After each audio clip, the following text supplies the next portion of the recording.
नमस्ते. आज काय सांगायचं तुला? तू काय करते पहिलं सांग. मी कोथिंबीर साफ करते आहे.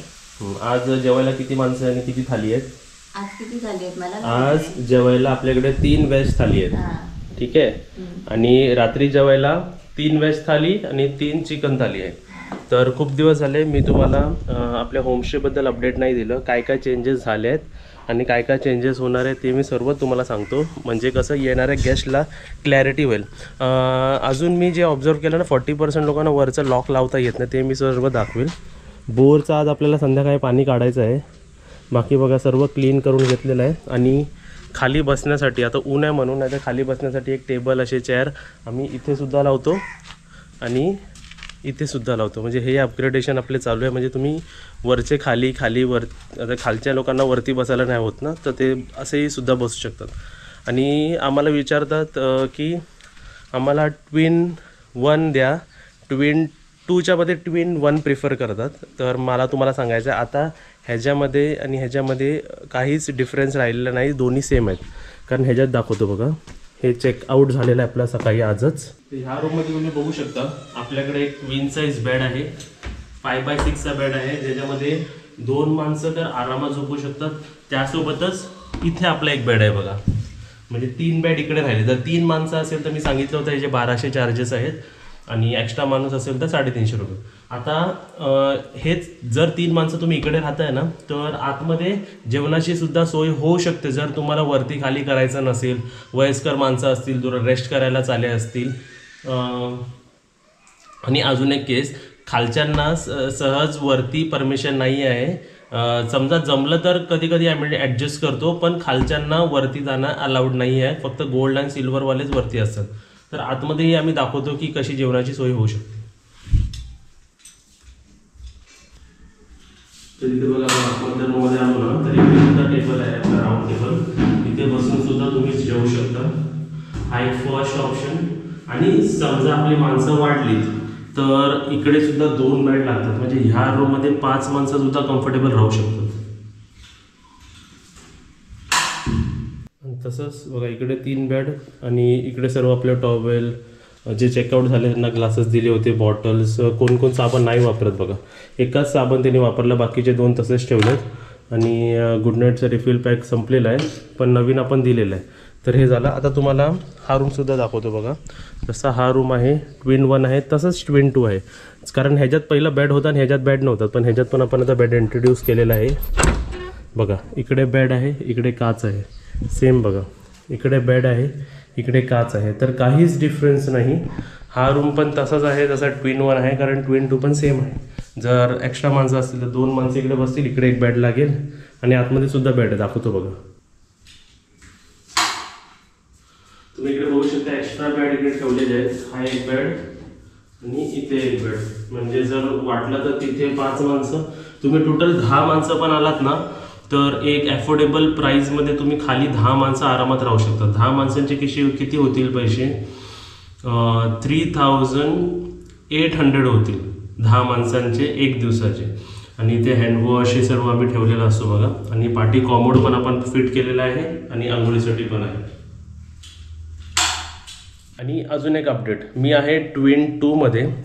पाठीचं तुम्हाला इकडे आपल्याला डिवाईड करतो ना त्या रूममध्ये ह्या रूममध्ये, तर ह्या इकडे मी दरवाजा बसवून घेणार आहे. आता तुम्ही विचाराल की ह्याच्यात दरवाजा कसाला? आता येणाऱ्या 8 दिवसामध्ये ना हा ड्रायव्हरसाठी बुक झाला आहे. ठीक आहे. तर ड्रायव्हरसाठी मी घेतो 500 रुपीज. आणि त्याच दिवशी त्याच ड्रायव्हरचे 3 दिवस सतत आहे. आणि माझ्याकडे दुसरे कोणतेच रूम नसल्यामुळे एक गेस्ट बोलले की आम्हाला त्यांच्याबरोबर शेअरिंग करायलाही चालेल, म्हणजे ड्रायव्हरसोबत. इकडे जर दरवाजा लावला, जो इकडे राहतोय ना, तर त्याला आंघोळीसाठी आणि वॉशरूमसाठी आपल्या समोरून गोल फिरून जावं लागेल. तर हा एक डिफरन्स आहे. आय गेस जे फॅमिली प्रिफर करतील ना, ड्रायव्हर का इकडे राहून गोल फिरून जाऊ शकतात, तर फॅमिली प्रिफर करतील तर आय गेस त्यांनी हा घेतला पाहिजे. पण मी परत सांगतो आहे, हे तेव्हाच मी शेअरिंगमध्ये देणार जेव्हा शेअरिंगला कोण असेल. तुम्ही म्हणाल की मी 1 जण येतो आहे, 2 जण येतो आहे, मला हा रूम अर्ध्या किमतीत द्या, तर नाही, तर मी ते 1200ला देणार. हा झाला डिफरन्स. आणि आता कसं आपलं चेकआउट झालेलं आहे ना, तर सर्व आपलं बेडशीट, पिलो कवर, बेडशीट आणि ब्लँकेट सर्व आपल्याला धुवायला टाकायचे.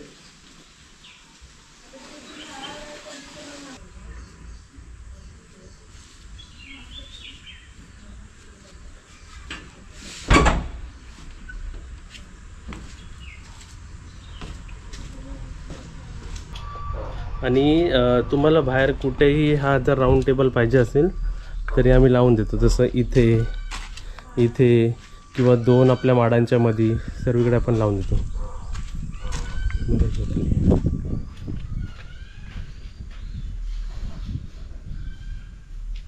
मी काय आणलं? हे हे कपडे धुवायचे. धुवायचे ते. कुठली आहे ते? पाठी गेलेत ना आज सकाळी माणसं. हा हा, आजची सकाळची गेलेत ते. आणि आता कसं बुकिंग जास्त असल्यामुळे मी माझी गाडी बघा तुम्हाला दिसते एकदम त्या कोपऱ्यात लावतो, कारण सर्व आपले गेस्ट आपले लाईनीतून लावतात. आता तुम्ही विचाराल गेस्ट आहेत की नाही, तर गोल्डनमध्ये सुद्धा आहेत आणि सिल्वरमध्ये सुद्धा आहेत. गोल्डवाले गणपतीपुळ्याला गेलेत आणि सिल्वरवाले आपला जो पाठी रस्ता आहे तिथे गाव बघायला गेलेत. आता बघा मी गोल्डन रूममध्ये आहे आणि ही चावी आहे. ही चावी लॉक करायला चावीची गरज नसते, कारण खूप जणांनी मला हा डाऊट विचारला की हा दरवाजा लॉक कसा करायचा. आता सहजा समजा तुम्ही असं खेचलात आणि हे उघडू शकतो बघा, हे लॉक नाही झालं. लॉक करायला काय करायचं असतं, ह्याच्या पाठी जे फिरवायचं असतं त्याला एक छोटंसं बटन आहे बघा, बटन दाबलात, बटन दाबायचं आणि हे खेचायचं. आता दाखवतो बघा, बटन दाबलात आणि खेचलात ना तर फिरणार नाही बघा, हा लॉक झाला. सेम इकडे सुद्धा तसंच आहे. आणि सिल्वरमध्ये पण काय अपडेट केलं तुम्हाला दाखवतो. जसं आपल्या गोल्डनमध्ये AC आहे तर तुम्हाला गरम नाही होणार, पण सिल्वरमध्ये AC नसल्यामुळे जर तुम्हाला गरम होऊ शकतं, म्हणून त्याच्यासाठी एक सोल्युशन आतमध्ये दिलेलं आहे आणि ब्लॉगमध्ये सुद्धा दाखवलं होतं मी. बघा जर आतमध्ये तसं लॉक असेल तर असं बाहेरून उघडणार नाही, फक्त चावीनेच तो उघडणार. हां असं. आणि आपल्या सिल्वरमध्ये तुम्हाला दाखवायचं आहे, आपण हा फॅन जो आहे तो सिल्वरसाठी स्पेशली ठेवलेला आहे. म्हणजे जर तुम्हाला गरम होत असेल तर तुम्ही हा फॅन वापरू शकता. बघा हा फॅन असं रोटेटिंग असल्यामुळे 1 2 3 सर्वांना हा कवर होईल व्यवस्थित एकदम. आणि लॉक करायचं सिस्टम परत इकडे पण तसंच आहे. असं जर तुम्ही लॉक केलात, हां पण जर आता दाबलात ना तर बाहेरून कोण उघडू नाही शकत, पण आतून तुम्ही उघडू शकता बघा. आणि आता लॉक करायचं असेल तर बटन दाबायचं आणि ह्याला खेचायचं. पण एक कंडिशन की तुमच्या दोन्ही चाव्या तुमच्याकडे असले पाहिजे हातात, नाहीतर आतमध्ये ठेवाल आणि लॉक कराल. आता हे झाले लॉक. बाकी कसं एन्जॉय करण्यासाठी तर आहेच. रत्नागिरीमध्ये तुम्हाला एक सांगायचं आहे, जे सुरुवातीचे 7 पॉईंट्स आहेत ते आता हा आपला होमस्टे आहे. इकडून ते 15 मिनटं काहीच नाही, 7 किलोमीटर्सपासून थिबा पॅलेस सुरू होतो. मग थिबा पॅलेसपासून ऑलमोस्ट 3 किलोमीटरमध्ये तुमचं रत्नागिरी दर्शन होऊन जातं. म्हणजे जर फक्त रत्नागिरी दर्शन करायचं असेल तर तुम्ही 3-4 तासात रत्नागिरी दर्शन करू शकता. गणपतीपुळे इकडून 30 किलोमीटर्स किंवा 29 किलोमीटर्स म्हणू शकता. ते इकडून 45 मिनिट्स ते 1 तास जायला लागतात, 1 तास दर्शनासाठी आणि 1 तास यायला. म्हणजे गणपतीपुळे इकडून वेटिंग 1 तास करून तुम्ही 3 तासात रिटर्न येऊ शकता. पावसचं पण सेम कंडिशन आहे, 2-2.5 तासात तुम्ही रिटर्न येऊ शकता. हा आपला होमस्टे इथे गणपतीपुळे तर इथे पावस. म्हणजे गणपतीपुळे आणि पावस हे ऑपोजिट डायरेक्शनला आहे, म्हणजे थोड्या पुढे जाऊन दोन्ही टर्न असे आहेत. तर हे डिफरन्स झालं. आणि तिन्ही गोष्टीसुद्धा एका दिवसात कवर होऊ शकतात. जसं सकाळी तुम्ही समजा पावसला गेलात, मग गणपतीपुळ्याला गेलात, मग गणपतीपुळून येताना तुम्ही रत्नागिरी दर्शन केलात आणि मग होमस्टेला आला. म्हणजे जर तुम्ही सकाळी 9-10ला निघताय किंवा 9ला निघताय किंवा 8ला निघताय तर तुम्ही संध्याकाळपर्यंत तिन्हीही बोलतात ना ऑल रत्नागिरी दर्शनसुद्धा एक दिवसात तुम्ही कंप्लीट करू शकता. आणि स्लोली केलं तर 2 दिवस आणि एकदमच आरामात करायचं असेल तर 3 दिवस. मी तर रिकमेंड करेल रत्नागिरी दर्शन करायचं, गणपतीपुळे पावस करायचं. आणि त्यासोबतच गाव बघा, आजूबाजूचं जे म्हणजे बोलतात ना घरं आहेत, माणसं कशी आहेत, इकडे कसं वातावरण आहे ते ऑब्झर्व करा.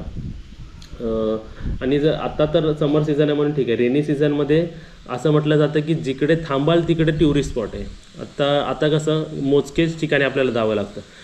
पावसात तर धबधबे असतात इकडे तिकडे, जिकडे बघाल तिकडे एकदम हिरवगार. आय गेस रेनी सीझनमध्ये जर डबल बुकिंग झाली पाहिजे आणि खूप बोलतात ना एकदम सुंदर वातावरण असं कोकणात. आणि तसं तुम्ही इकडे येऊन तर रिलॅक्स करू शकता. इकडे येऊन हवं तर तुम्ही आराम खुर्चीवर बसा, असं रिलॅक्स करा. नाही खूप बरं वाटतं इकडे जरा रिलॅक्स करून, किंवा तुमच्यासाठी झुला तर दिलेलाच आहे. तुम्ही आरामात झुला यूज करू शकता. आणि अजून एक सांगायचं आहे, आपल्या झुल्या हा जो झुला मी बनवलेला आहे ह्याची ऑर्डर अजूनपर्यंत ज्यांनी मी ज्याच्याकडे बनवला त्याला अजूनपर्यंत 3 ते 4 ऑर्डर आपल्यामुळे पडले. म्हणजे एवढा सर्वांना आवडला ना की 4 ऑर्डर ऑलरेडी गेलेले आहेत. आणि अजून पण 2-3 जण मला विचारतात आहे की कसा पडला, कुठे पडला, कितीला बनवला. कोणत्याही स्टीलच्या दुकानात तुम्ही बनवू शकता. फक्त त्याचा जो मटेरियल आणि त्याची ती थिकनेस आहे ना, ते मटेरियल हाय क्वालिटी वापरायची आणि थिकनेस थोडी जाड ठेवायची. म्हणजे कसं एकदम माणूस कम्फर्टेबल. माझा मोटिव्ह काय होता की समजा कोण जास्त वेटवाला पण एकदम पण ओव्हरवेट नाही पण जास्त वेटवाल्या समजा वयस्कर माणसं जर बसली तर ते कम्फर्टेबल त्यांना बसता आलं पाहिजे. हाच कॉन्सेप्ट होता आपल्या झुल्याचा. आणि त्यासोबतच इथे तुम्हाला दाखवतो बघा, इथे जिकडे मी उभा आहे ना तर इकडे थोडंसं हे रिस्की फॅक्टर आहे. तर जेवढे पण लहान मुलं येतात ना, लहान मुलं काय मोठ्या माणसांना पण सर्वांना मी सांगतो की उतरलात की पटकन उतरा, तिकडे वरती थांबू नका. कारण इकडे थांबल्यावर बघा हा जो गॅप आहे ना तो थोडासा रिस्की आहे. तर ह्याच्यासाठी पण सोल्युशन आहे की येणाऱ्या 2-3 दिवसात मी इकडे गेट बांधून घेईल. इकडे सुद्धा गेट लावेल आणि इकडे सुद्धा जाळी बसून घेईल इकडे. म्हणजे इकडे जाळी आणि इकडे गेट बसवलं की जो रिस्क फॅक्टर आहे हे पण मला नंतर बोलतात ना, जसे गेस्ट आले त्यांना ऑब्झर्व केलं, त्यांच्याकडून रिव्ह्यू घेतला, त्यावरून मला समजलं. आणि इकडे सुद्धा येऊन तुम्ही बसू शकता. आणि इकडून पण एक व्ह्यू जो समोरचा आहे ना एकदम सुंदर आहे. बघा किती सुंदर वाटतं बघा.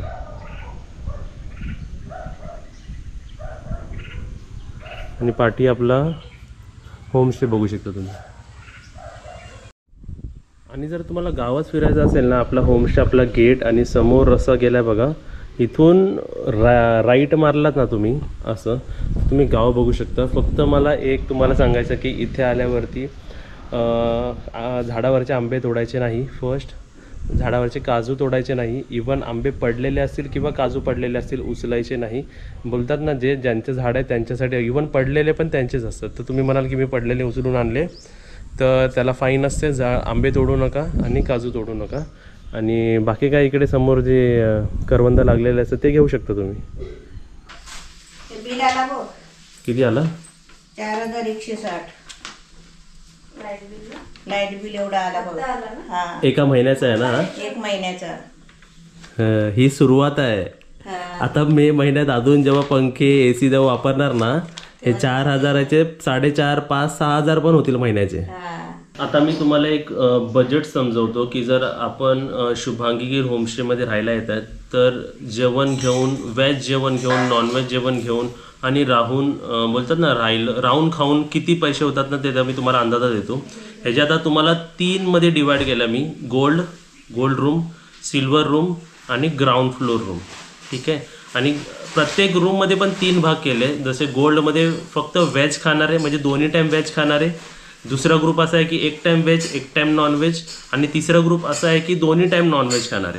आता मी तुम्हाला रेट सांगतो बघा. गोल्डमध्ये जर 3 माणसं आली आहेत, 3 माणसांचंच सांगतोय, 2चं कमी होणार, 1चं अजून कमी होणार, पण रूम चार्जेस सेम राहणार. जर तिन्ही म्हणजे जेवढी आपली रिक्वायरमेंट आहे तेवढी आपण भरतोय. गोल्डमध्ये 3 माणसं आली आणि तिन्ही व्हेज आहे आणि 2 टाईम व्हेज खाणारे असतील तर दिवसाचे 3,900 रुपये होतात. आणि आता दुसरी कॅटेगरी सांगतो. गोल्डमध्ये दुपारी व्हेज खाणारे असतील आणि रात्री नॉनव्हेज म्हणजे व्हेज नॉनव्हेज खाणारे असतील तर दिवसाचे 4,500 होतात. आणि जर गोल्डमध्ये 3 माणसं येतात आहेत आणि 2 टाईम नॉनव्हेज खातात आहे तर per day with stay with food with breakfast. Okay, हे सर्व मी ब्रेकफास्ट पण पकडलं म्हणजे फुल मील पर डेचं पूर्ण दिवसाचं जेवण आणि राहणं. तर 3 माणसाचं 5,100 होतात. आता मी सिंगल माणसाचं समजवतो बघा. जर 3 माणसं राहतात आहे तर डिवाइड करून 1. असं नका समजू हा एकाचं तुम्ही म्हणाल की मग 1,300 रुपये सांगितलेलं मग 1,300 रुपये मी देतो, असं नाही. ते मी एक जनरल उदाहरण दिलं की गोल्डमध्ये तर व्हेजिटेरियन आले, 2 टाईम व्हेज खातात आणि नाश्ता पण इन्क्लूड केला याच्यात मी. 2 टाईम व्हेज खातात आहे तर एका माणसाला 1,300 रुपये द्यायचे. म्हणजे जर मोठ्या ग्रुपमध्ये तुम्ही असं बजेट काढून येऊ शकता की तुला 1,300 रुपये काढायचे आहेत जर तुला गोल्डमध्ये एका दिवसासाठी राहून खाऊन राहायचं असेल तर. आणि ते जर तुला एक टाईम व्हेज 1 टाईम नॉनव्हेज द्यायचं असेल तर 1,500 रुपये होतात सिंगल पर्सनचे. आणि गोल्डमध्ये 2 टाईम नॉनव्हेज खायचं असेल, राहायचं असेल तर एका माणसाला 1,700 रुपये द्यायचे. तोच हिशोब आता मी तुम्हाला सिल्वरमध्ये समजवतो. सिल्वरमध्ये फक्त व्हेज खाणारे असतील दोन्ही टाईम आणि 2 नाश्ता 2 जेवण. नाश्ता कॉमन असतो आणि जेवण व्हेज पकडलं तर समोरच्याला 1150 रुपये द्यायचे आहेत. सिल्वरमध्ये अर्धा व्हेज खाणारे असतील आणि अर्धे नॉनव्हेज खाणारे असतील तर 1350 द्यावे लागतील. आणि सिल्वरमध्ये पूर्ण नॉनव्हेज खाणार असतील तर एका माणसाला 1550 रुपये द्यायला लागतील दिवसाचे, एका माणसाचे सांगतो, ठीक आहे. आणि तसंच आता तुम्ही खालच्या रूममध्ये आलात तर खालच्या रूममध्ये 3 माणसं राहतात आहे आणि व्हेजच जेवणारे असतील तर एका माणसाला 1000 रुपये द्यावे लागतील. त्याच्यामध्ये तो राहणार पण आणि दोन्ही टाईम 2 नाश्ता 2 जेवण व्हेज असणार. आणि अर्धा व्हेज आणि अर्धा नॉनव्हेज असेल ट्विनमध्ये खाली तर 1200 रुपये द्यावे लागतील. आणि ट्विनमध्ये फुल नॉनव्हेज असेल 2 नाश्ता आणि फुल नॉनव्हेज असेल तर 1400 रुपये द्यावे लागतील. आता हे झाले आपले कॅटेगरी गोल्ड, सिल्वर आणि ट्विन. आता एक प्रीमियम कॅटेगरी मी कोणाला म्हणतो, जे गोल्डमध्ये AC घेतात, कारण त्याचं बोलतात ना एक लुक आणि जे फुल तुम्हाला बघायचं असेल की कसं एकदम व्यवस्थित आणि एकदम रॉयलसारखं फील करायचं असेल तर गोल्डमध्ये AC घेणं हे मी प्रीमियम कस्टमर म्हणतो. जर प्रीमियम कस्टमर्स असतील जे AC गोल्डन रूम घेतात तर त्यांचं पर डे सांगतो फक्त व्हेज AC गोल्डनमध्ये जर तुम्ही दोन्ही टाईम व्हेज खाताय तर एका माणसाचे 1500 रुपये होतात दिवसाचे पर डे. जर AC गोल्डनमध्ये तुम्ही व्हेज पण खाताय नॉनव्हेज पण खाताय दोन्ही असं हाफ तर 1700 रुपये होतात. आणि AC गोल्डनमध्ये तुम्ही दोन्ही टाईम नॉनव्हेज खाता आहे आणि त्याच्यात ब्रेकफास्ट पण इन्क्लूड आहे सर्वांमध्ये तर 1900 रुपीज होतात. तर हे मी तुम्हाला का सांगितलं, जर तुम्ही इकडे येत आहे तर तुम्ही एक स्वतःचं फायनल बजेट काढू शकता की आपण जर 3 दिवस राहतो आहे आणि 3ही दिवस आपण सतत त्यांच्याकडे जेवतो तर किती बजेट होऊ शकतो.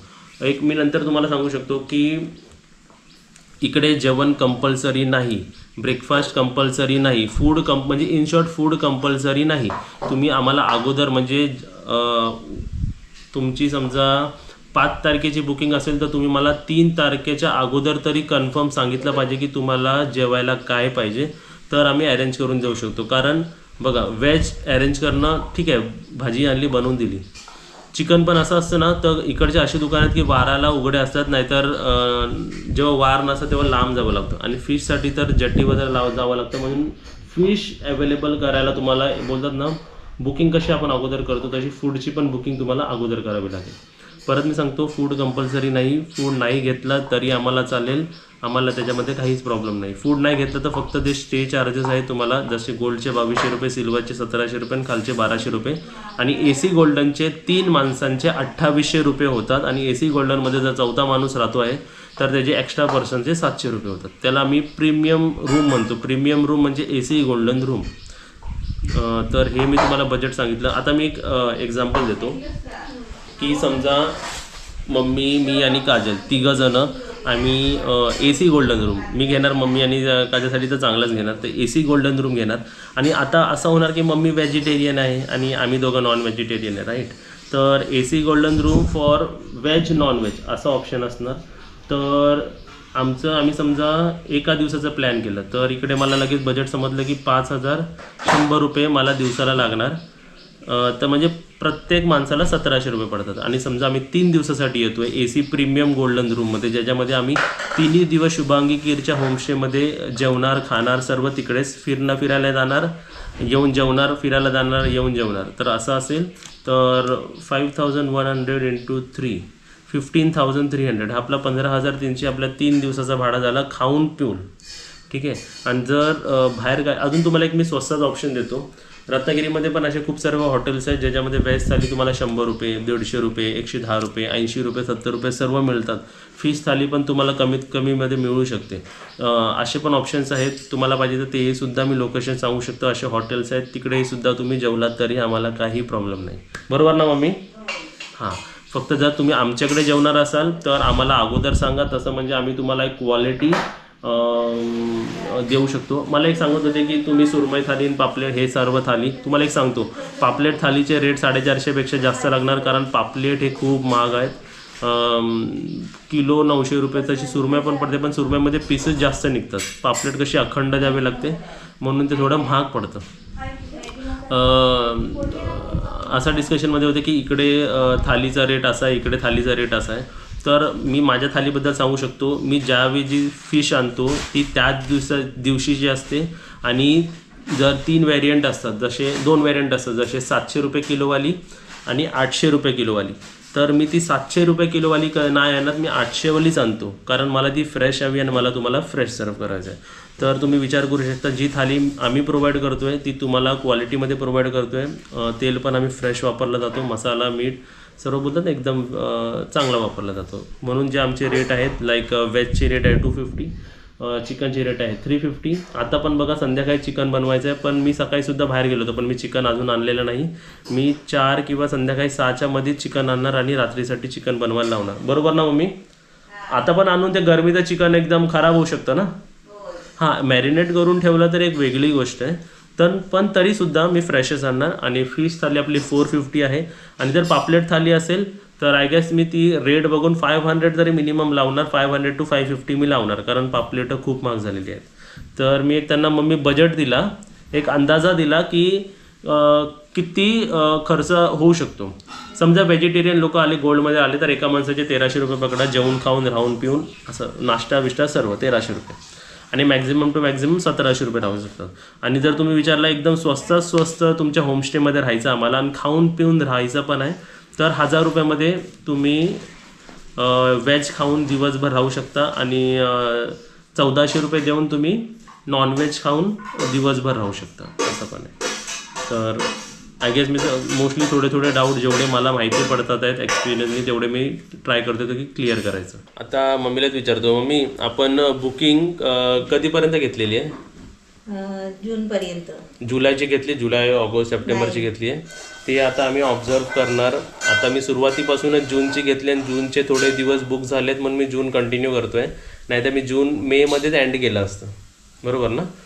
तर जुलैची, ऑगस्टची, सप्टेंबर, ऑक्टोबर, नोव्हेंबर, डिसेंबर जे काय आहे ते पुढे मी जून नंतर डिसाईड करणार. पण थोडंसं मी गॅप घेणार, कारण मला खूप रेस्टची गरज आहे. आता आपण घेतलेल्या अंगावर काम म्हणून आपण करूया, बरोबर आहे. नंतर जुलैमध्ये थोडंसं आम्ही मुंबईला जाऊ, थोडंसं पडतो ना.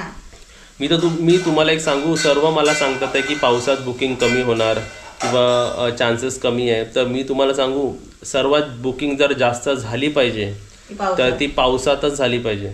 थोडंसं प्रॉब्लेम, पावसात ट्रॅव्हलिंगचा प्रॉब्लेम आहे. जसे गाड्या, रोड्स बरोबर नसतात, लँडस्लाईड्स होतात, वरतून काय ना काय पडतात घाटांमध्ये, ट्रेन्स पण लेट असतात. पण पावसात प्रत्येक स्पॉट हा बोलतात ना एक फिरण्याचा स्पॉट येतो. तुम्हाला कुठे शोधायची गरज नाही की इकडे चांगला वाटेल, गणपतीपुळ्याला जाऊया तिकडे चांगलं वाटेल. नाही, गणपतीपुळ्याला जाता जाता तुम्ही 10 वेळा थांबाल, एवढं पावसात बघण्यासारखं असतं. आणि कोकणात पावसात बघणं म्हणजे तर स्वर्ग बघण्यासारखं असतं, बरोबर ना. इवन रेल्वे स्टेशन पण हिरवेगार असतात. आणि तुम्ही आपल्या होमस्टेच्या आजूबाजूला बघाल ना, फुल क्रिकेट ग्राउंड होतो. जे पावसाचे जेव्हा झरी मारते आणि जेव्हा हवा येते ना अंगावरती, ते स्प्रेसारखं होतं. ते एकदम नॅचरल आणि एकदम मस्त वाटतं. आणि त्यासोबत जर गरम गरम जेवण मिळालं तर अजून छान. तर जे कॉन्सेप्ट आहे माझ्या हिशोबाने पावसात जास्त बुकिंग होते मला असं वाटतं. पण तरीसुद्धा आम्ही रेस्ट घेणार आहे. मला पर्टिक्युलर रेस्ट हवा आहे. आणि मग मला वाटलं ना की मी आता कम्फर्टेबल झालो, मग परत जुलै कधी बुकिंग म्हणजे जुलैची बुकिंग घेतोय का जून जुलै का जुलै गॅप घेतोय, ऑगस्ट सप्टेंबर ऑक्टोबर नोव्हेंबर, ते नंतर तुम्हाला ब्लॉग्समध्ये माहिती पडेल. झालं? बरोबर. असे 2 शब्द बोलून मी भाषण समाप्त करतो. आता तुम्ही जेवण बनवायला. पालक पनीरची भाजी बनवली आहे. आज व्हेजमध्ये पालक पनीरची भाजी आहे. आणि कोणकोणत्या भाज्या आहेत? आणि बटाट्याची भाजी आहे. आजच आम्ही एवढ्या दिवसांनी केली भाजी. खूप दिवसांनी केली आहे. आणि भरलेला वांगा आहे.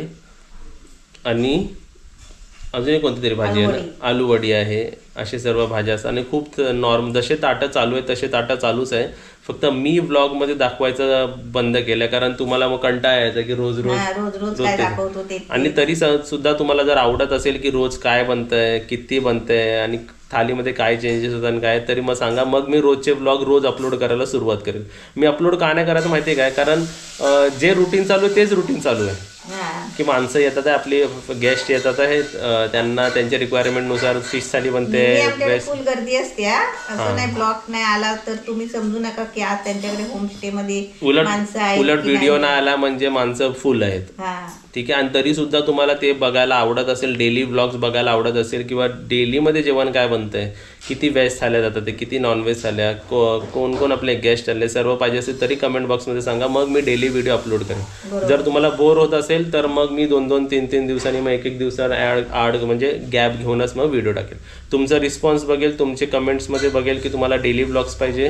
आता न्यू काय करायला सुरुवात करणार, आपले बिझनेसच आपल्याला हँडल करायचा आहे. हे स्टेबल झाल्यानंतर आता मॅनपॉवर थोडी वाढवतोय आपण अजून, की त्यांना सर्व शिकवून मग ते टोटल हँडल करणार आहे. आम्ही फक्त सुपरविजन करणार दोघं जण. मग बाहेरचे व्लॉग्स आणि काहीतरी क्रिएटिव्हिटी आम्ही ब्लॉग्समध्ये ॲड करू. सध्या आम्हाला अजून थोडासा वेळ लागेल सर्व सेटअप करायला. बरोबर. तर तुम्हाला हा ब्लॉग कसा वाटला नक्की सांगा, आणि व्हिडिओला लाईक करा आणि व्हिडिओला शेअर करा.